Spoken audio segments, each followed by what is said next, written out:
Golden State Warriors teria ainda mais títulos se ao invés de Klay Thompson nas campanhas de títulos tivesse Paul George. Foi isso que o Patrick Beverley disse no seu podcast chamado Pat Bev Pod. Eu vou ler aqui as anotações, vou ler o texto que Patrick Beverley citou, né? Vou ler o que o Patrick Beverley falou no seu podcast, e aí vocês podem tirar suas próprias conclusões e assim nós entraremos no vídeo. Se você coloca Paul George no papel que Klay Thompson fazia, jogando com Stephen Curry, Draymond Green e André Iguodala em certo ponto, obviamente nós sabemos que Paul George há alguns anos estava na corrida pelo MVP. Então eu acho que Golden State provavelmente venceria mais títulos. Foi o que ele disse.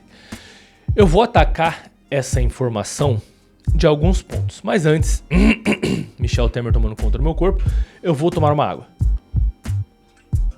E se você não conhece esse tipo de vídeo que eu faço, eu sou o Massali, esse vídeo é um vídeo num take só, eu converso com vocês um pouquinho sobre o basquete de uma forma leve, descontraída, tomando uma aguinha, fazendo minhas pausas para ler minhas anotações.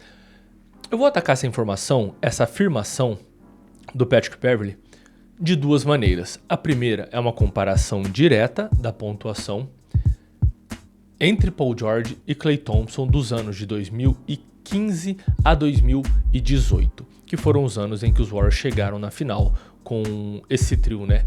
Draymond Green, Klay Thompson e Stephen Curry, além de, em algum momento, André Iguodala e depois Kevin Durant, beleza? A outra forma com a qual eu vou atacar essa informação, com a qual eu vou destrinchar essa informação, é de um ponto de vista tático. Fechou? E lembrando que esse time dos Warriors é um dos times mais táticos que a gente já teve na história da NBA.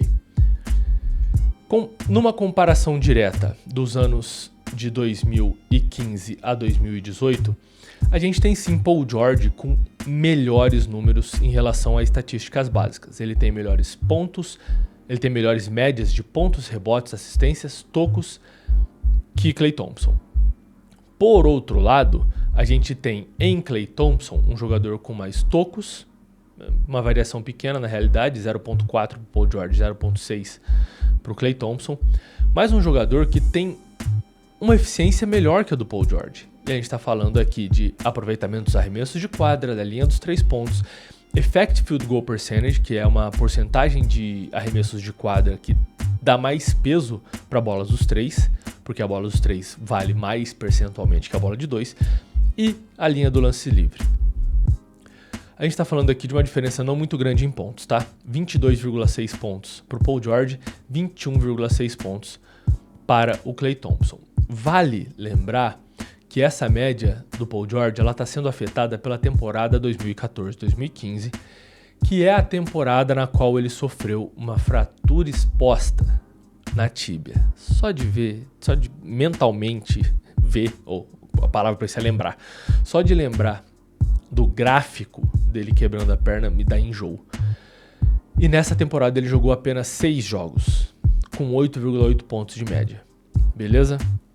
Então esses números estão sendo afetados sim por essa temporada. Eu poderia retirar essa temporada, mas aí a comparação simplesmente não ficaria justa, porque a gente está falando da afirmação do Patrick Beverley de que os Warriors seriam melhores com o Paul George nesse período do que com o Klay Thompson. Vamos lá. 22,6 pontos para o Paul George, 21,6 para o Klay. 6,3 rebotes para o Paul George, 3,6 para o Klay. 3,5 assistências para o Paul George, 2,4 para o Klay. Roubos de bola, e nisso o Paul George realmente era muito bom, 1,8 contra 0,9 do Klay.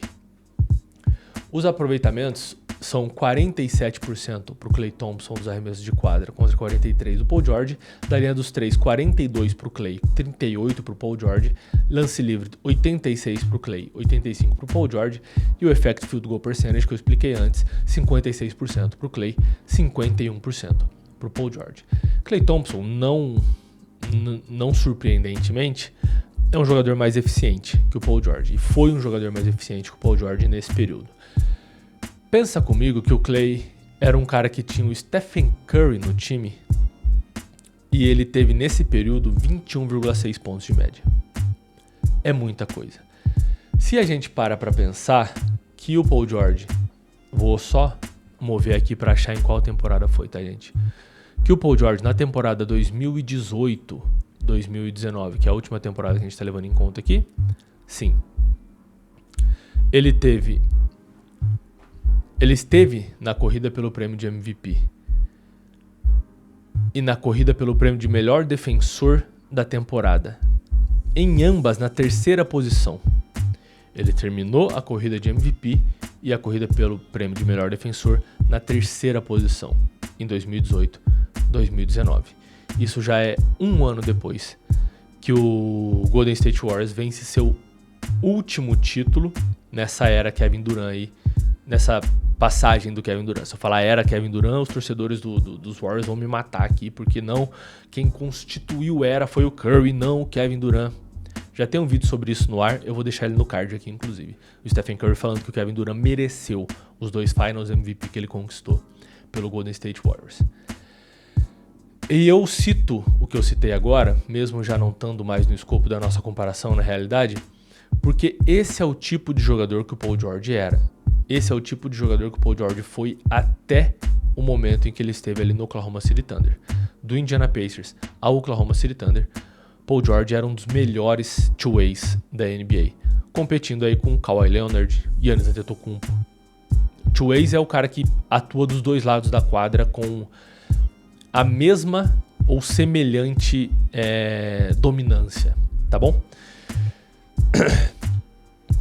Só que agora eu vou entrar na análise tática, porque se a gente está falando de pontos, então, de estatísticas básicas, faz sentido você trocar o Paul George pelo Klay Thompson.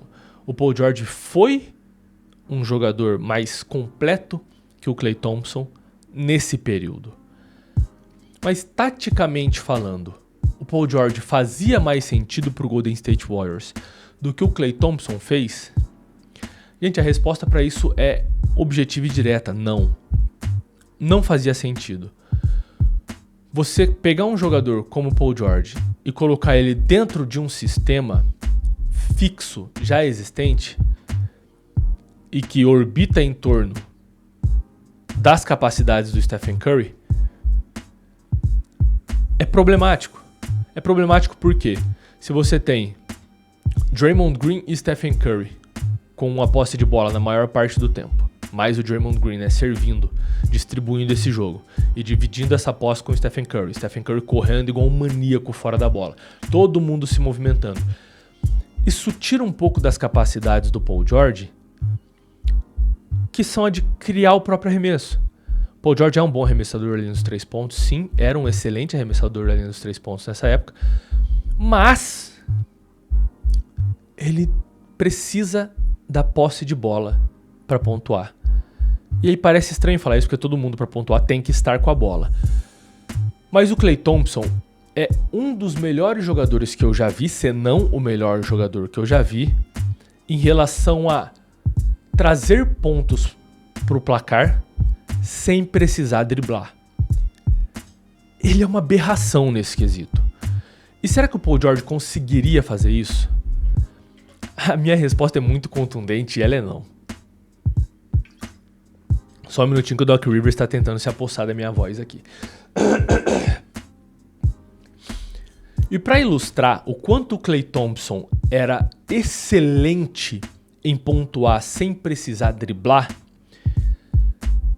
eu vou trazer esse jogo aqui, que é o jogo de 60 pontos no dia 5 de dezembro de 2016, onde Klay Thompson fez esses 60 pontos em só 29 minutos. Foda, não é foda? Para além disso, ele driblou a bola 11 vezes. Gente, para cada vez que ele driblou a bola, ele fez praticamente 6 pontos. E driblar é quicar a bola. Se você bateu a bola uma vez, você driblou ela. Ele bateu a bola... Meu Deus, gente, isso é um absurdo. Entendam o quanto isso é um absurdo. Pense em quantas vezes você bate a bola jogando 3x3 na quadra. O Klay Thompson bateu a bola 11 vezes durante o jogo todo e fez 60 pontos. Quer a cereja nesse bolo? Esse jogo foi contra o Indiana Pacers. E sabe quem estava em Indiana em 5 de dezembro de 2016? Paul George. Isso traz algo para comparação? Não, mas eu achei fantástica essa coincidência. E por que é que tem tanto peso assim o jogador conseguir pontuar sem driblar?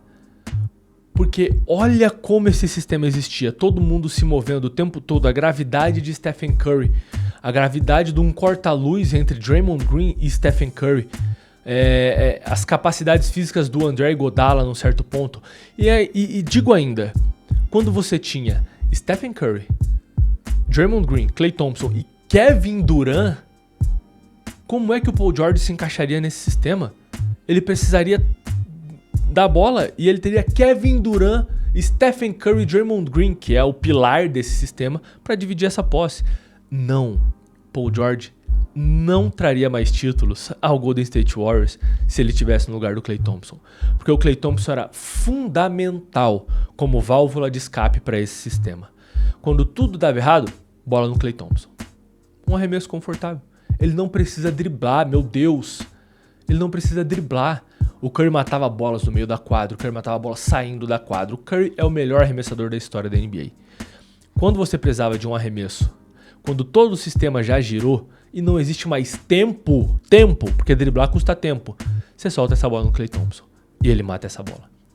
O que o Klay Thompson trazia de espaçamento, quanto ele ampliava o ataque dos Warriors, não pode ser refeito por outro jogador que tenha características do Paul George. É isso.